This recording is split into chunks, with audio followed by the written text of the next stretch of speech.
Mr. Brooks, the bank will seize this garage tomorrow. Tomorrow?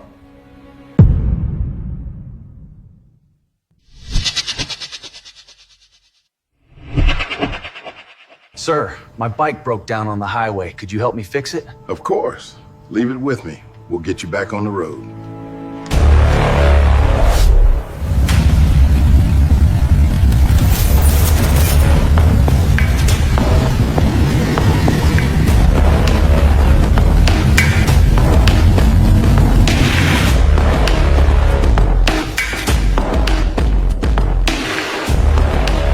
By sunrise, the men Isaiah Brooks had helped in the rain would return to his garage with enough engines to shake the street, and before the old mechanic could understand what was happening, the whole town would be standing outside the one place he thought he was about to lose forever.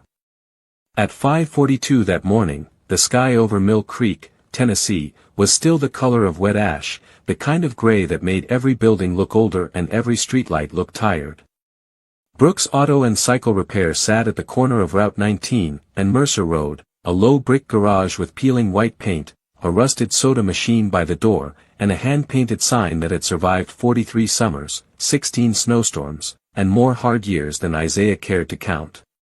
The rain from the night before still dripped from the gutters in slow, uneven taps, landing in the oil-dark puddles along the cracked pavement. Inside the garage, Isaiah stood alone beneath the humming fluorescent lights, one hand resting on the counter, the other curled around a ring of keys that suddenly felt heavier than any tool he had ever lifted. He was 72 years old, tall once, now slightly bent at the shoulders, with dark skin lined by age, grief, and decades of work under sun and shop lights. His gray coveralls were clean but worn thin at the elbows. His boots had been resoled twice. His hands, broad and scarred from a lifetime of engines, trembled just enough that he closed them into fists before anyone could see. Across from him stood Richard Whitmore from First County Bank, dressed in a navy coat that had never known grease, holding a manila folder against his chest as if it were a shield. Beside him, a young locksmith waited awkwardly with a black toolbox, avoiding Isaiah's eyes. No one spoke for several seconds. The only sound was the old wall clock ticking above a faded photograph of Isaiah's wife, Ruth, smiling beside the garage's grand opening banner from 1981. Richard finally cleared his throat and looked at his watch. "Mr. Brooks, I wish there had been another way." Isaiah did not answer. He looked past the bank papers, past the man who had come to take the building, past the rain-streaked windows, and saw 43 years trapped in the glass. Teenagers getting their first oil changes, single mothers counting dollars at the counter, farmers bringing trucks in before harvest, strangers knocking after dark because their cars had died on the highway. He had never turned away a stranded driver if he could help it. Not once. And yet now, when he was the one stranded, there seemed to be no one coming. Richard opened the folder. The deadline was 9 o'clock, but given the circumstances, we're prepared to begin the transfer early. Isaiah's thumb brushed the largest key on the ring, the brass one Ruth had handed him the first morning they opened. He drew in a slow breath, tasting dust, motor oil, and old coffee in the air. Then, somewhere beyond the fog, low and distant, came a sound that did not belong to dawn. At first it was only a murmur beneath the rainwater dripping from the roof. Then it grew deeper, wider, rolling across Route 19 like thunder without lightning. The locksmith turned toward the window. Richard frowned. Isaiah lifted his eyes. Headlights appeared at the far end of Mercer Road, one after another, cutting through the pale morning mist. Not 2. Not 4. Dozens.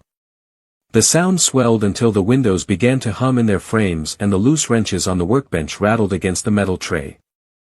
Motorcycles rolled out of the fog in a long black line, chrome flashing, tires hissing over wet pavement, their riders wearing leather jackets darkened by rain. At the front was the same white man Isaiah had helped only hours before, Caleb Turner, sitting tall on a repaired Harley that should not have made it another mile without the old mechanic's hands. Behind him came more bikers, pickup trucks, work vans, and cars Isaiah recognized from half the county. The convoy slowed in front of the garage, filling the street from curb to curb. Engines idled like a gathering storm. Doors opened. Boots hit the pavement. People stepped into the gray morning carrying envelopes, toolboxes, coffee, flowers, and folded papers held carefully against the rain. Isaiah stood frozen behind the counter, the keys still in his hand, while Richard Whitmore lowered the folder. Without realizing he had done it, Caleb removed his helmet and looked through the garage window straight at Isaiah, and even from across the street, the old mechanic could see that the man had not come back for another repair. He had come back because of something Isaiah had done in the dark, when nobody was watching, when he had every reason to keep the door locked and save the last of his strength for himself. The night before, long before the motorcycles filled Mercer Road, Isaiah Brooks had believed he was spending his final hours in the only place that still felt like home. The storm had rolled into Mill Creek just after 8 o'clock, crawling over the hills with black clouds and a hard, slanting rain that turned Route 19 into a ribbon of silver under the streetlights. Most businesses had already gone dark. The diner across the road had flipped its sign to closed. The hardware store had pulled down its metal gate. Even the gas station 2 blocks away had shut off half its pumps, leaving the corner almost empty except for Brooks Auto and Cycle Repair, where one yellow light still burned over the service bay. Isaiah stood beneath it with a rag in his hand, wiping down tools that were already clean. He knew he was only delaying the moment. On the counter beside the register sat the final notice from First County Bank, its words printed in black and red, cold as a winter morning. He had read it so many times that he no longer needed to look at it. Payment due by 9 o'clock.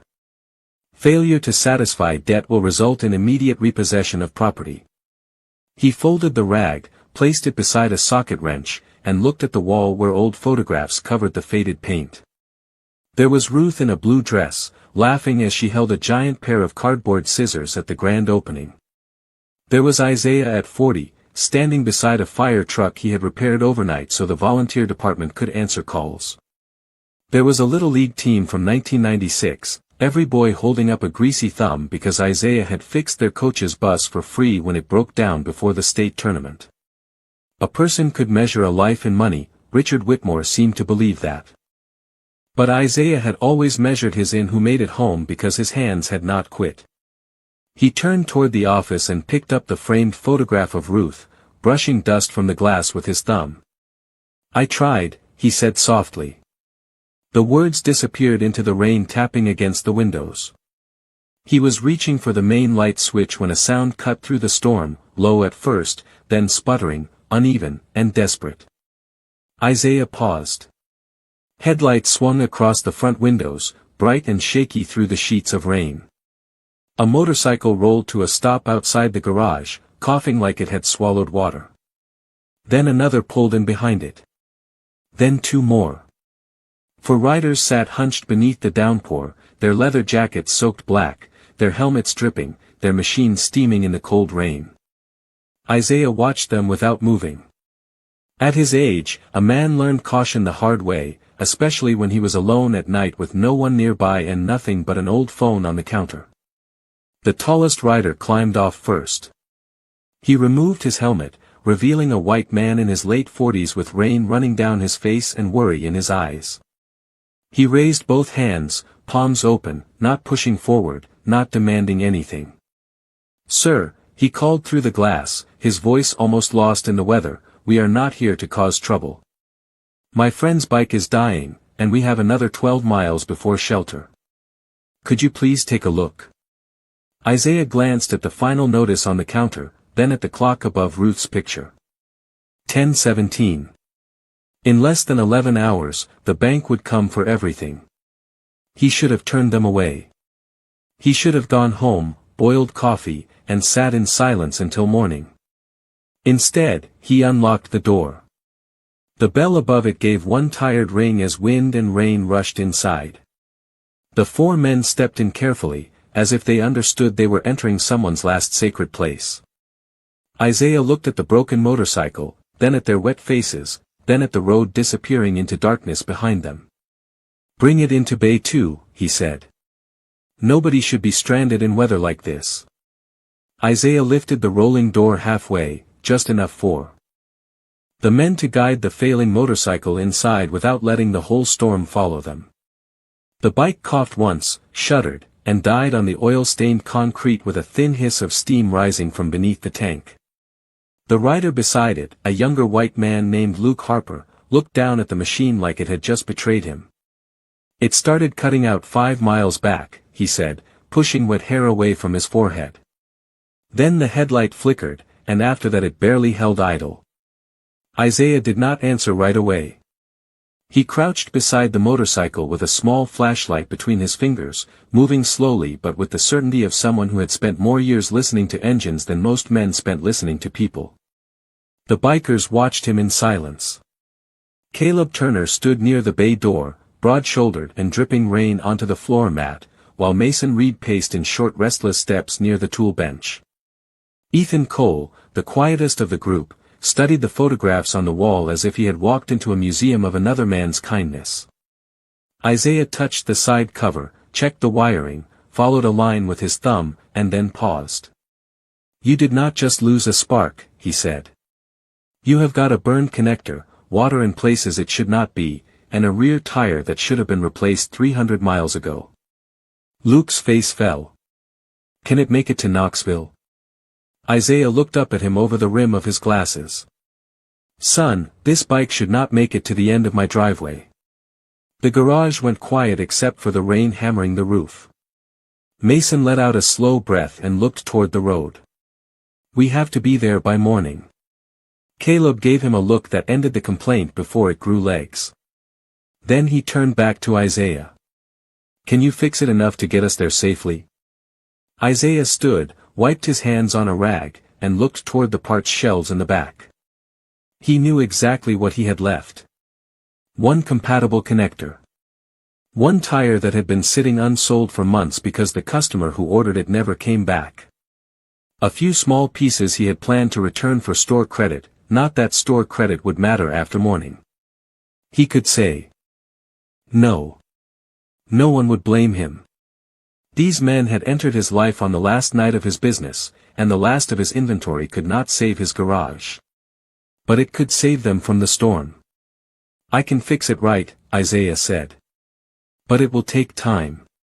Caleb nodded. "Then we will wait."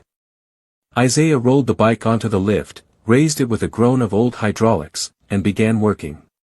The others settled into the strange warmth of the garage, the kind built from old motors, stale coffee, rubber, metal, and memory. Ethan's eyes stopped on a photograph of Isaiah beside a little red bicycle with training wheels.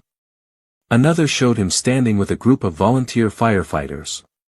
Another showed Ruth holding a tray of sandwiches beside a Christmas tree made of hubcaps. "Your family?" Ethan asked softly. Isaiah did not look up from the wiring. "My wife. Ruth. She made this place better than I ever did." Caleb stepped closer to the counter and noticed the envelope from the bank, half covered by a receipt book. He was not trying to pry, but the red letters were impossible not to see. Final notice. His expression changed. Isaiah saw it and reached over, turning the paper face down with 2 fingers. "That is not part of the repair." Caleb did not argue. He only looked around the garage again, differently this time, as if every dented cabinet and faded photograph had become evidence. Isaiah kept working, his hands steady even when his shoulders ached. He cut away the damaged connector, dried the line, cleaned the contacts, and fitted the replacement with patient precision. Then he moved to the tire, loosening bolts with slow strength while rain washed the windows in silver sheets. Near midnight, Richard Whitmore's name lit up on the old phone by the register. Isaiah stared at it for 2 rings before answering. Caleb heard only Isaiah's side of the conversation, calm and tired. "Yes, sir. I understand." "No, sir. I do not have it. I know what happens at 9. When Isaiah hung up, Mason's jaw tightened. "They are really coming tomorrow?" Isaiah picked up his wrench again. "Morning comes whether a man is ready or not." No one spoke after that. Something had shifted in the garage.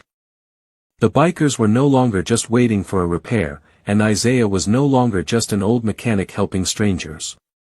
In the yellow light, with thunder moving over the roof and Ruth's picture watching from the wall, they all understood the same quiet truth: the man saving their road was about to lose his own. Isaiah worked past midnight with the quiet patience of a man who had learned that machines, like people, gave up their secrets only when you stopped rushing them. The storm pressed against the garage doors, rattling the loose metal panels and pushing thin streams of water beneath the rubber seal, but inside Bay 2, the old Harley slowly began to look alive again. He replaced the burned connector, dried the ignition housing, cleaned the corroded points, and fitted the new rear tire with movements so practiced they seemed almost gentle. Luke held the flashlight when Isaiah asked, Mason swept rainwater away from the lift without being told, and Ethan found a half-empty pot of coffee in the office and warmed it on the old machine that hissed like it had complaints of its own. Caleb stayed near the counter, not speaking much, his eyes returning again and again to the turned-down bank notice as if the paper had grown louder in the room. Around 1:30 in the morning, Isaiah lowered the motorcycle from the lift and turned the key. The engine caught, stumbled once, then settled into a deep, steady rhythm that filled the garage with warmth. Luke smiled for the first time that night. "I thought we were done for." Isaiah shut the engine off and wiped his hands. "You were close enough to learn something." Mason gave a quiet laugh, but it faded quickly when Isaiah walked to the register and began writing the bill by hand. He listed the connector, the tire, a few small parts, and nothing else. Caleb noticed immediately. "You left off the labor." Isaiah kept writing. "I know. Sir, you have been under this bike for almost 3 hours. And you have got somewhere to be." Caleb stepped closer, lowering his voice. "That is not the same thing." Isaiah looked up then, and for the first time all night, the bikers saw the exhaustion behind his calm. Not weakness. Not fear. Just the tiredness of a man who had carried too much for too long and still refused to put it down in front of strangers. "I have spent my life charging people what they could survive," Isaiah said. "Not always what they owed." The words landed harder than he meant them to. Ethan looked at the photographs again. Caleb pulled out his wallet and counted several bills, more than the total on the paper. Isaiah pushed half of it back. "No, please take it." "I said no." There was no anger in his voice, only a line that would not move. Caleb stared at the money, then at the old mechanic's hands. "How much do you need by morning?" Isaiah's face closed like a door in winter. "That is my burden." "Maybe it does not have to be." Isaiah folded the receipt and placed it on the counter. A burden does not become lighter just because you hand it to somebody passing through town. Outside, thunder rolled away toward the eastern hills, leaving the rain softer now, almost tired. Caleb took the receipt but did not move. "You helped us when you had every reason not to." Isaiah reached for Luke's keys and placed them beside the bill.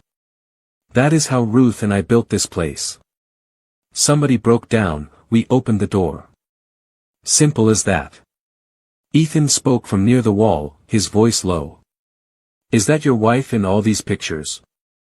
Isaiah's eyes softened before he could stop them. "Most of the good ones." He walked over and touched the frame of Ruth standing beside the grand opening sign. She believed a garage could be more than a business.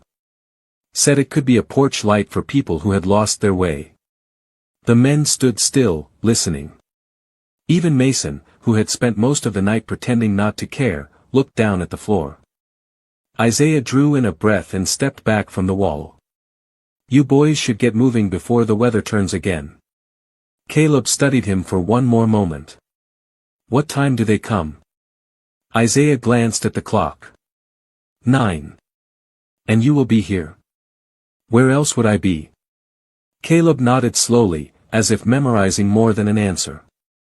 Then he shook Isaiah's hand, holding it with both of his. "My name is Caleb Turner." Isaiah gave a faint smile. "I know. You told me when you came in." I just wanted you to remember it. The words felt strange, almost too heavy for the moment, but Isaiah was too tired to question them. The bikers put on their helmets, rolled the motorcycle toward the door, and one by one moved back into the wet darkness. Before Caleb started his engine, he looked once more at the sign over the garage and then at the old man standing beneath it. Isaiah lifted one hand in farewell. The bikes pulled away, their red taillights shrinking down Route 19 until the rain swallowed them completely. When the last engine faded, the garage seemed larger and emptier than before. Isaiah locked the door, turned off the bay light and stood in the dim office beside Ruth's picture. He did not know that before Caleb reached the county line, he would make the first phone call. He did not know that Ethan had taken a photograph of the wall covered in old kindness. He did not know that Mason had memorized the name of the bank, or that Luke had already posted a message to a private writers group spread across 3 states. Isaiah only knew that the storm had passed, the morning was coming, and for the first time in 43 years, he did not know how to save the place that had saved everyone else. By 2:15 in the morning, Caleb Turner had pulled into the covered fuel pumps of a closed gas station 12 miles east of Mill Creek, not because the repaired Harley needed fuel, but because every man in the group understood that something had been left unfinished back at Brooks Auto and Cycle Repair.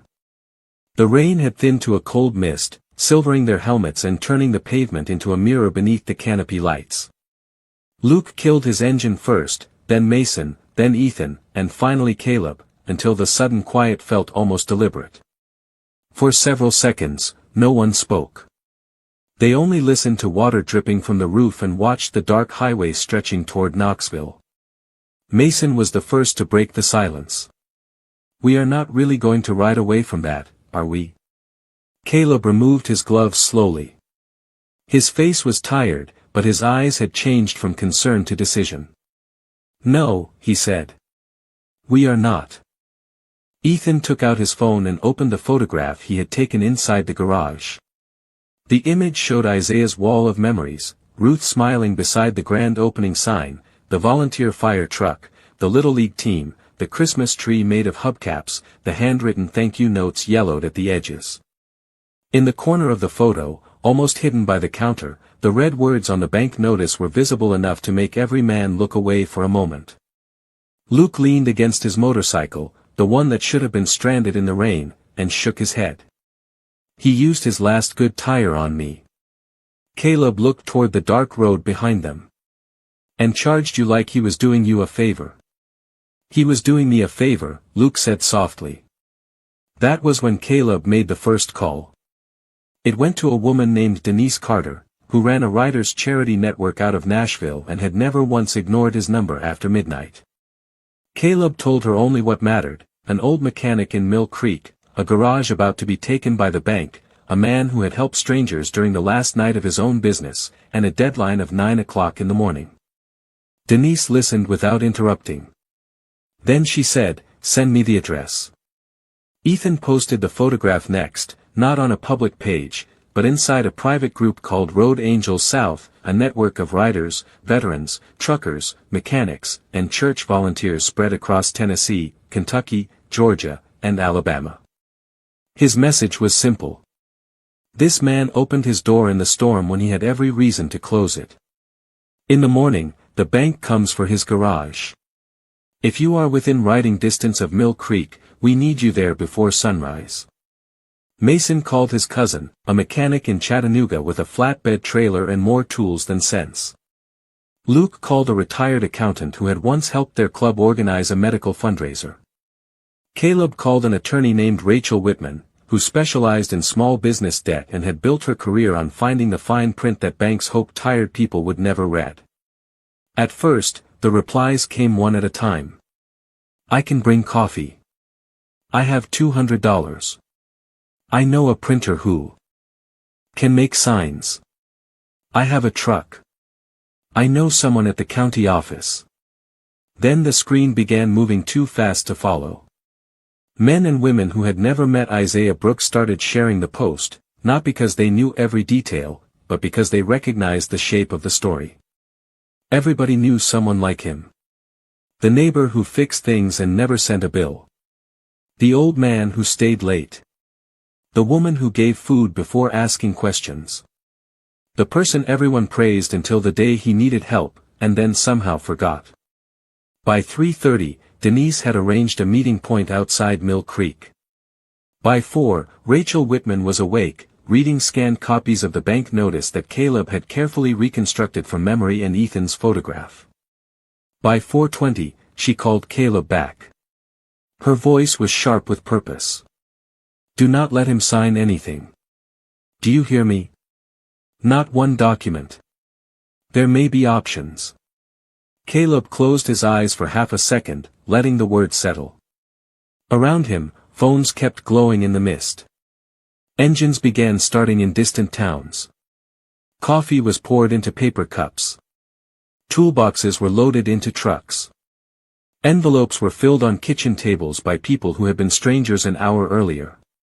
And back in Mill Creek, Isaiah Brooks sat alone in his dark kitchen with Ruth's photograph beside him, unaware that the small kindness he had given away in the rain was moving through the night faster than any storm. At 4:58 in the morning, Isaiah Brooks unlocked the back door of his small house on Juniper Street and stepped into the damp air with Ruth's photograph wrapped in a dish towel under his arm. He had not slept.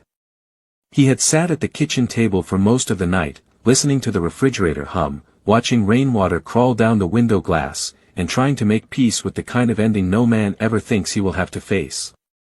The house was only 6 minutes from the garage, but Isaiah drove slowly, passing quiet lawns, closed curtains, and puddles glowing beneath porch lights. Mill Creek was still asleep. That almost made it easier. No one would see him take one last look around before handing over the keys. No one would ask if he was all right, forcing him to say yes when the truth would not fit inside such a small word. When he reached the corner of Route 19 and Mercer Road, Brooks Auto and Cycle Repair waited in the gray dark exactly as he had left it, low and tired, with rain dripping from the sign Ruth had painted by hand. Isaiah parked beside the service bay and sat for a moment with both hands on the steering wheel. The garage did not look like much to most people. A brick building. 2 bays. A little office. A cracked lot with weeds growing along the fence. But to Isaiah, every inch held a voice. Ruth laughing from the front counter. His son Samuel chasing a rubber ball between the lifts when he was 5. A stranded trucker crying with relief because Isaiah got him back on the road for Christmas Eve. A young mother hugging him because he fixed her minivan and let her pay after payday. He carried Ruth's photograph inside and placed it on the counter facing the bays. You should be here for this, he whispered. Then he began to clean. Not because the bank deserved a tidy building, but because Ruth would have wanted the place to leave with dignity. He swept the floor, emptied the trash, wiped rain spots from the glass door, and stacked old receipts into a cardboard box. He took down the Little League photo and paused when he saw the faded signatures on the back. Thanks, Mr. Brooks. You got us there. He smiled despite himself and set it carefully beside Ruth's picture. At 6:30, the first lights came on across the street at the diner. Marlene Gibbs, the owner, unlocked her front door and noticed Isaiah through the garage window. She stood there for a long moment, one hand on the coffee pot, then looked away. It was not cruelty. It was something quieter and more common. People often did not know how to stand beside another person's pain, so they pretended they had not seen it. By 7:15, traffic began to pass. A school bus. 2 pickups. A county maintenance truck. Each one slowed a little near the garage, then continued on. Isaiah understood. Folks had their own bills, their own mornings, their own troubles. A man could spend a lifetime helping a town and still become invisible when his need grew too large to be convenient. At 7:40, he brewed the last pot of shop coffee. At 8:10, he folded his coveralls from the office hook and placed them in the box. At 8:26, his phone buzzed with a message from an unknown number. It read, "Do not sign anything before 8:45. Isaiah stared at the words, confused, then checked the number again. No name. No explanation. For a moment, he wondered if one of the bikers had sent it, but the thought seemed too strange to hold. Outside, the rain had stopped completely. The eastern sky lightened behind the low hills, turning the wet pavement pale blue. Isaiah stepped out front and looked up at the old sign. Brooks Auto and Cycle Repair. Since 1981. The letters were chipped, but still standing. He reached into his pocket for the keys just as a black sedan turned onto Mercer Road. Richard Whitmore had arrived early. The car pulled into the lot with smooth confidence, followed by a white van marked County Lock and Key. Isaiah felt the morning narrow around him.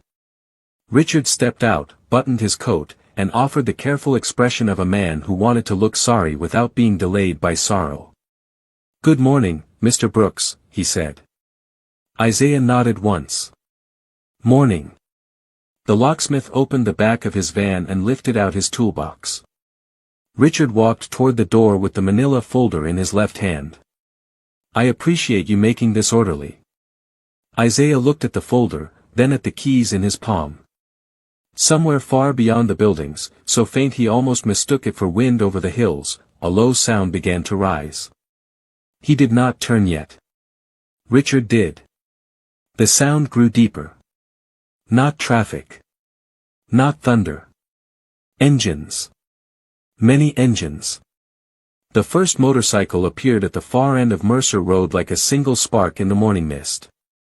Then another headlight came into view behind it, and another, until the road seemed to grow a chain of white fire stretching all the way back toward the hills. Richard Whitmore stopped halfway between his sedan and the garage door, his polished shoes planted in a shallow puddle, his folder slowly lowering against his side. The locksmith stood frozen with one hand still inside his van.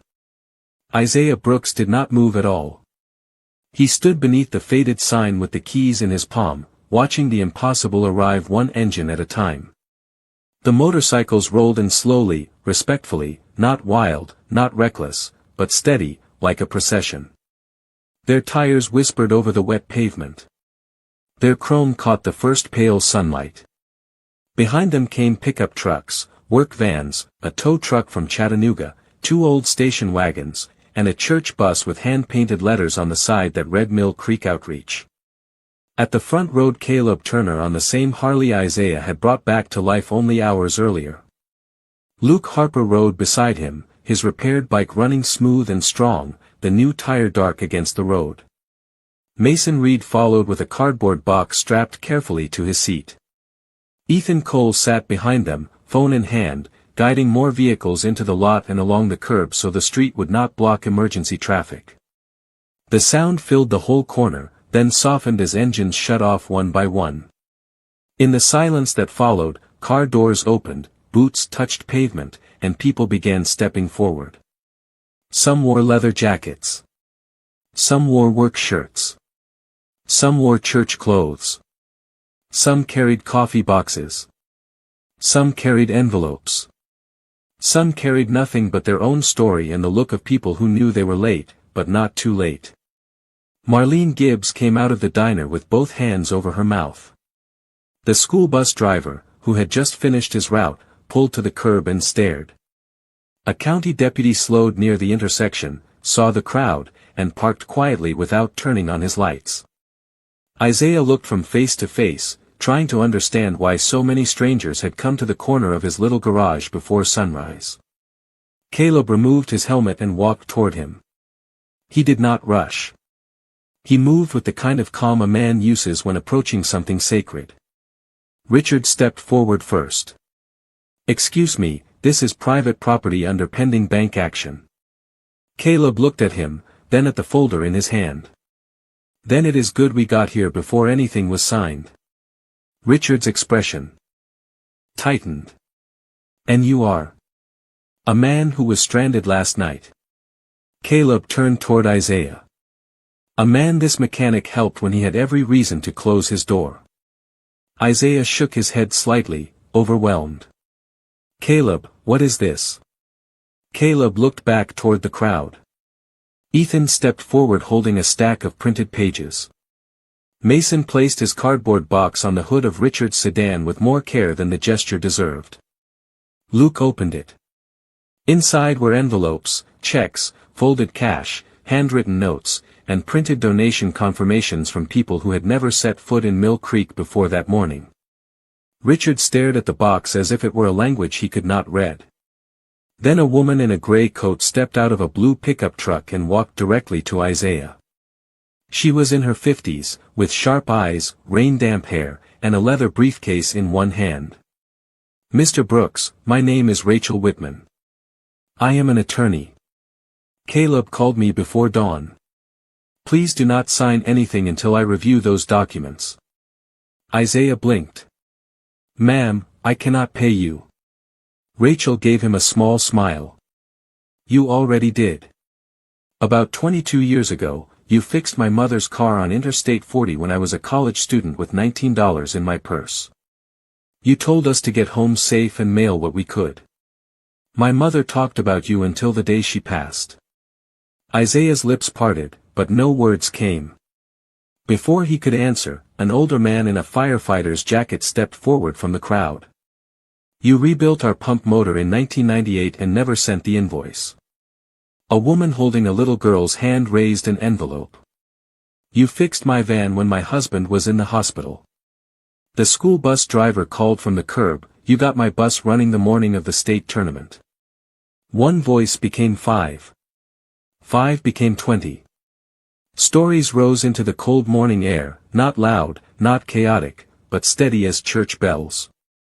Isaiah stood in the middle of them, dark eyes shining, one hand still closed around the keys he had been ready to surrender. Caleb waited until the voices softened. Then he reached into his jacket and pulled out a worn photograph protected in a plastic sleeve. He handed it to Isaiah. The old mechanic looked down and saw a much younger version of himself standing beside a wrecked blue pickup, holding the shoulder of a little white boy wrapped in a blanket. Caleb's voice dropped. "That boy was me. You pulled over on Route 19 30 years ago when everybody else kept driving. My father never forgot your name. Neither did I." Isaiah stared at the photograph, and the whole street seemed to hold its breath. Isaiah held the photograph with both hands, not because it was heavy, but because the memory inside it seemed to pull years out of the morning air and place them back in front of him. He remembered the blue pickup then, half sunk in mud along Route 19 after a summer storm, hazard lights blinking weakly, a young father standing beside it with his arms around a shaking boy. Isaiah had been driving home late from the garage, tired enough to pretend he had not seen them, but Ruth had always said the road shows you who you are when nobody is keeping score. So he stopped. He changed the tire in the dark, checked the engine, gave the boy a dry towel from the back seat, and followed them all the way to the edge of town to make sure the truck did not quit again. To Isaiah, it had been one night among thousands. To Caleb Turner, it had become the reason his father told him, again and again, that good men still existed. Caleb watched the old mechanic's face soften with recognition. "My father tried to find you years later," he said. "He wanted to pay you properly. You had moved the shop from the old lot by then, and all he remembered was your first name and that you smelled like motor oil and peppermint candy." A small laugh moved through the crowd, gentle and warm. Isaiah lowered his eyes, wiping one thumb along the edge of the plastic sleeve. "Your daddy kept asking if the truck would make it," he said quietly. "You kept asking if the rain was going to come back." Caleb smiled, and for a moment the broad-shouldered rider looked like the little boy in the blanket again. It did not. Not that night. Richard Whitmore cleared his throat, trying to pull the morning back into the shape of paperwork. "This is touching, but sentiment does not satisfy a commercial loan." Rachel Whitman turned toward him before anyone else could respond. Her calm was sharper than anger. "No, but payment does. Legal review does. Community investment does. And depending on the structure of this note, so might improper acceleration." Richard stiffened. "I am not discussing confidential bank matters in the street. Then we can discuss them inside, with Mr. Brooks present, before any transfer of keys." Rachel lifted her briefcase. And for the record, he has counsel now. The crowd did not cheer. They did something more powerful. They stood still. Bikers, neighbors, firefighters, church volunteers, mechanics, diners, truckers, and people who had only known Isaiah through a story on a phone screen stood shoulder to shoulder in the pale morning light, making it clear that the old man would not be alone in a room with the bank again. Richard looked at the faces around him, then at the county deputy watching from beside his patrol car, and his confidence lost some of its polish. "Fine," he said. "But the amount owed remains the amount owed." Mason lifted the cardboard box from the hood of the sedan and carried it to the counter inside the garage. Luke followed with printed donation records. Ethan began organizing envelopes by name, amount, and contact information, his phone still buzzing with new messages. Denise Carter arrived in a red pickup with two women from the Writers' Charity Network, each carrying a clipboard and a stack of receipts. Marlene Gibbs crossed the street from the diner with 3 large coffee carriers and a tray of biscuits, her eyes red with embarrassment. "Isaiah," she said softly, setting them on the workbench, "I should have come over sooner." Isaiah looked at her for a long second. Then he nodded. Not forgiving everything, not pretending hurt had not happened, but accepting the first honest step. Inside the office, Rachel reviewed the papers while Richard stood stiffly near the filing cabinet. The numbers were worse than the crowd expected, but not impossible. Late fees, penalties, interest, and a disputed charge that Rachel circled twice with a blue pen. This fee should have triggered a notice period, she said. Richard's jaw tightened. That is standard. Standard does not always mean enforceable. Outside the office glass, Isaiah watched people move through his garage with careful purpose. No one treated it like a charity scene. They treated it like a rescue operation for a place that had rescued others. A retired accountant added figures on a yellow pad. A young mechanic inspected the leaking bay door. Someone replaced the burned-out bulb over the sign. Someone taped a handwritten note to the window that read, "Open because he opened for us." At 8:59, Rachel stepped out of the office and faced Isaiah. "Mr. Brooks, between the verified funds already collected, the pledged donations still processing, and the issues in the loan documents, the bank has agreed to suspend the repossession pending full review." Isaiah stared at her. The words were plain, but they reached him slowly, as if they had traveled a long distance. "Suspend," he repeated. "For now," Rachel said. Caleb stepped beside him.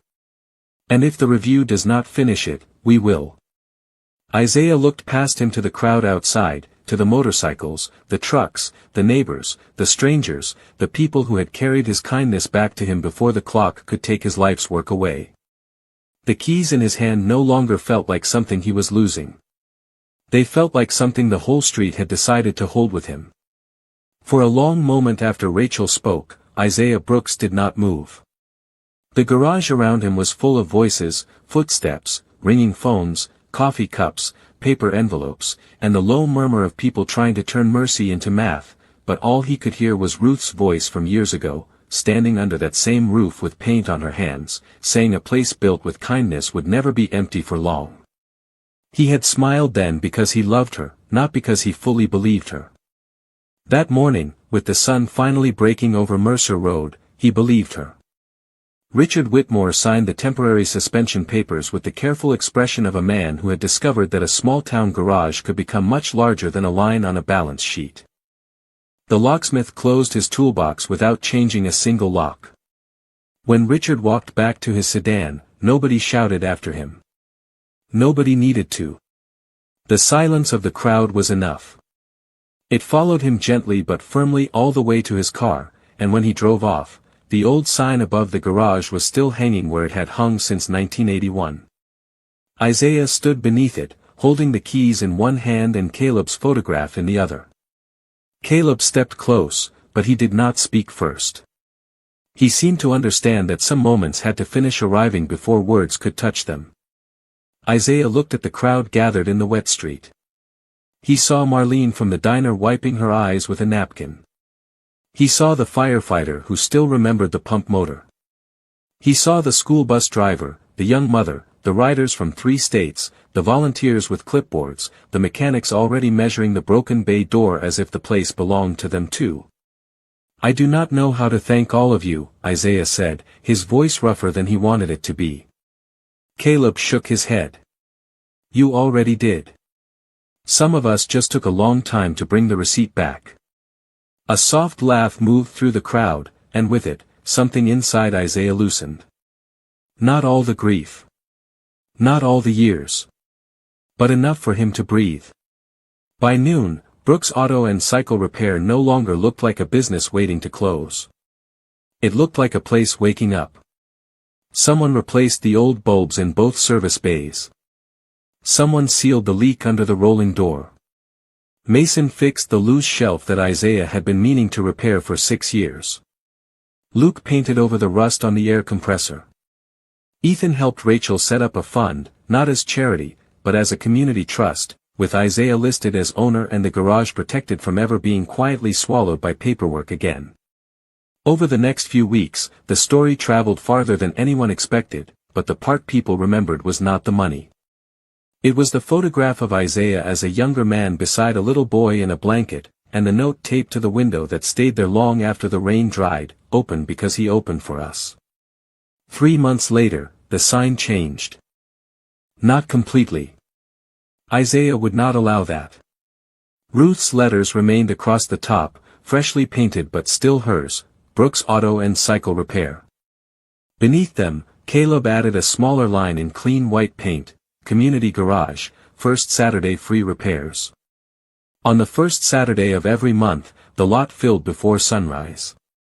Retired mechanics checked tires. Bikers served coffee. Church volunteers handed out sandwiches.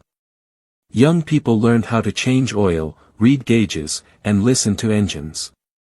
Isaiah moved slower than he used to, but he still knew every sound a broken machine could make, and when someone tried to thank him too much, he waved it away and told them to help the next person down the road.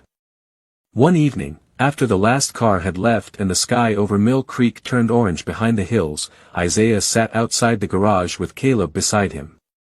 The street was quiet. The air smelled of rain, rubber, and fresh paint. Isaiah looked at Ruth's picture through the office window, then at the road where the headlights had appeared that morning like a promise he never saw coming. "I thought I was alone," he said. Caleb leaned back in his chair. "No, sir. You were just waiting for all the roads you helped people travel to lead back here." Isaiah smiled, small and tired and full of peace. Because kindness does not always return quickly.